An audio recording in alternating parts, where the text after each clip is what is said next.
Hello friends, once again welcome back to my channel.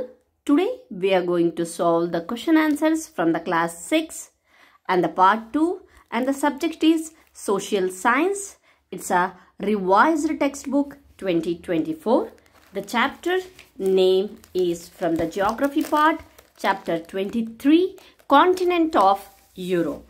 Friends ಈ ದಿನ ನಾವು 6ನೇ ತರಗತಿಯ ಭಾಗ 2024 ಪರಿಷ್ಕೃತ ಸಿಲೆಬಸ್ನ ಒಂದು ಕಾಂಟಿನೆಂಟ್ ಆಫ್ ಯುರೋಪ್ ಖಂಡದ ಪ್ರಶ್ನೋತ್ತರಗಳನ್ನು ಬನ್ನಿ ನೋಡೋಣ. ಫ್ರೆಂಡ್ಸ್ ಇಲ್ಲಿಯವರೆಗೆ ನೀವು ನಮ್ಮ ಚಾನಲನ್ನು ಸಬ್ಸ್ಕ್ರೈಬ್ ಮಾಡಿಲ್ಲ ಅಂತ ಅಂದರೆ please like and subscribe my channel. Okay, the first part from this chapter is exercises fill in the blanks with a suitable words. Okay, so ಬನ್ನಿ ನೋಡೋಣ. The first part is fill in the blanks. The first question is Europe is a dash of Asia. Peninsula. Europe ಅನ್ನು ನಾವು ಏನಂತ ಹೇಳಿಬಿಟ್ಟು ಕರಿತೀವಿ ಅಂತ ಹೇಳಿದ್ದಾರೆ. ಅಂದರೆ ಯುರೋಪ್ ಏಷ್ಯಾದ ಒಂದು ಪರ್ಯಾಯ ದ್ವೀಪವಾಗಿದೆ, peninsula. Okay, the next question is the important mountain of Europe is. ಯುರೋಪ್ನ ಪ್ರಮುಖ ಪರ್ವತ ಯಾವುದು? Mount Elbrus. Next question, the strong ocean current which influences the climate of Europe is Atlantic Ocean. ಅಂತ ಅಂದರೆ ಯುರೋಪ್ನ ವಾಯುಗುಣದ ಮೇಲೆ ಪ್ರಭಾವ ಬೀರುವ ಒಂದು ಪ್ರವಾಹ ಯಾವುದು ಅಂತ ಅಂದರೆ ಅದು Atlantic Ocean. Okay, the last fill in the blanks is the major crop of Europe is. ಯುರೋಪ್ನ ಪ್ರಮುಖ ಬೆಳೆ ಯಾವುದು? ವೀಟ್, ಗೋಧಿ. Okay, the next part is discuss in the groups and the answers. ಕೆಳಗಿನ ಪ್ರಶ್ನೆಗಳಿಗೆ ಉತ್ತರವನ್ನು ಬರೆಯಿರಿ. The first question is what is the geographical location of Europe? ಅಂತಂದ್ರೆ ಯುರೋಪ್ನ ಒಂದು ಭೌಗೋಳಿಕ ಸ್ಥಾನವನ್ನ ತಿಳಿಸಿ ಅಂತ ಹೇಳಿಬಿಟ್ಟು ಕೊಟ್ಟಿದ್ದಾನೆ. Okay, the answer is Europe consists of 56 countries. ಈ ಯುರೋಪ್ ಖಂಡ ಇದೆಯಲ್ಲ 56 ದೇಶಗಳನ್ನು ಒಳಗೊಂಡಂತಹ ಒಂದು ಖಂಡವಾಗಿದೆ. It is located in between 10 west and 60 east longitude and 36 south and 72 north latitude. ಅಂದರೆ ಯುರೋಪ್ ಅನ್ನೋದು 10 ಡಿಗ್ರಿ ಪಶ್ಚಿಮದಿಂದ 60 ಡಿಗ್ರಿ ಪೂರ್ವ ರೇಖಾಂಶದವರೆಗೆ ಮತ್ತು 36 ಡಿಗ್ರಿ ಉತ್ತರದಿಂದ 76 ಡಿಗ್ರಿ ಉತ್ತರದಿಂದ 72 ಡಿಗ್ರಿ ಉತ್ತರ ಅಕ್ಷಾಂಶಗಳು, ನಾರ್ತ್ ಲ್ಯಾಟಿಟ್ಯೂಡ್, ಉತ್ತರ ಅಕ್ಷಾಂಶಗಳಲ್ಲಿ ಇದು ಸಿಚುವೇಟೆಡ್ ಆಗಿದೆ ಅಥವಾ ನೆಲೆಗೊಂಡಿದೆ ಅಂತ ಹೇಳ್ಬೋದು. Okay, the next question is name the physical divisions of Europe. ಅಂದರೆ ಯುರೋಪ್ನ ಒಂದು ಪ್ರಾಕೃತಿಕ ವಿಭಾಗಗಳು ಯಾವುದು ಅಂತ ಹೇಳಿ. ಉತ್ತರ, there are 4 physiographic divisions of the Europe. 4 ಪ್ರಾಕೃತಿಕ ವಿಭಾಗಗಳಿದೆ. ಯಾವ್ದ್ಯಾವ್ದಪ್ಪ ಅಂತಂದರೆ the north western highland, the north European plains, the central uplands, the southern mountains. ವಾಯುವ್ಯದ ಎತ್ತರದ ಭಾಗಗಳು, ಉತ್ತರದ ಯುರೋಪ್ ಮೈದಾನಗಳು, ಕೇಂದ್ರದ ಎತ್ತರವಾದ ಭಾಗಗಳು ಮತ್ತು ದಕ್ಷಿಣದ ಪರ್ವತಗಳು ಅಂತ ಹೇಳ್ಬೋದು. Okay, the next question is the third question is what are the major climatic regions of the Europe? ಅಂದರೆ ಯುರೋಪ್ನ ಪ್ರಮುಖ ವಾಯುಗುಣ ಪ್ರದೇಶಗಳು ಯಾವುವು? There are 4 climatic regions in the Europe. The maritime northwest Europe, continental climate, Mediterranean climate, mountainous climate.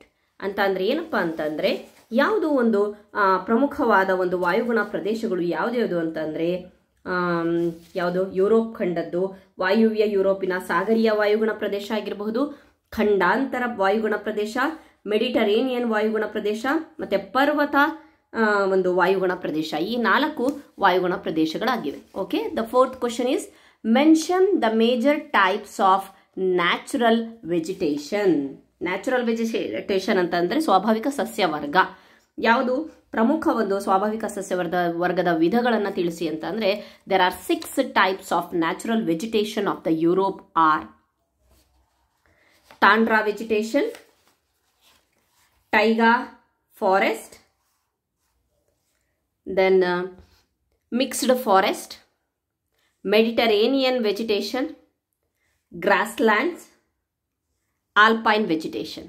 ಅದೇ ಕನ್ನಡದಲ್ಲಿ ಹೇಳಬೇಕು ಅಂತಂದರೆ ಟ್ಯಾಂಡ್ರಾ ಸಸ್ಯವರ್ಗ, taiga ಅರಣ್ಯ, ಮಿಶ್ರ ಕಾಡುಗಳು, ನೆಕ್ಸ್ಟ್ ಮೆಡಿಟರೇನಿಯನ್ ಸಸ್ಯವರ್ಗ, ಗ್ರಾಸ್ಲ್ಯಾಂಡ್ ಅಂದರೆ ಹುಲ್ಲುಗಾವಲು, alpine ಸಸ್ಯವರ್ಗ.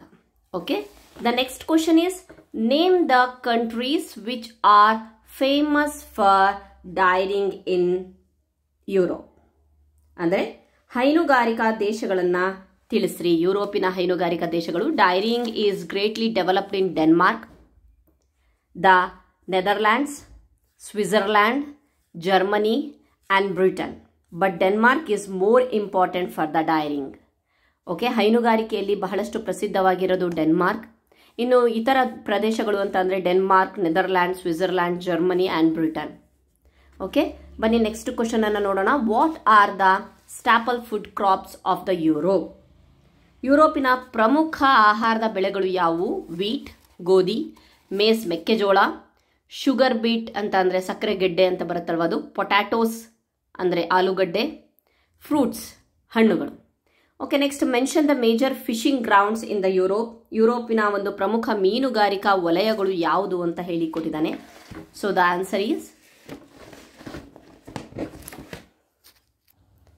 The major fishing grounds are Dogger Bank and Great Fisher Bank. Dogger Bank ಮತ್ತು Great Fisher Bank ಅನ್ನೋದು ದ ಮೇಜರ್ ಫಿಶಿಂಗ್ ಗ್ರೌಂಡ್ ಆಗಿದೆ ಯುರೋಪಿಂದು. The next question is mention the important minerals of Europe. ಪ್ರಮುಖ ಖನಿಜಗಳು ಯಾವುವು Europe ಖಂಡದ?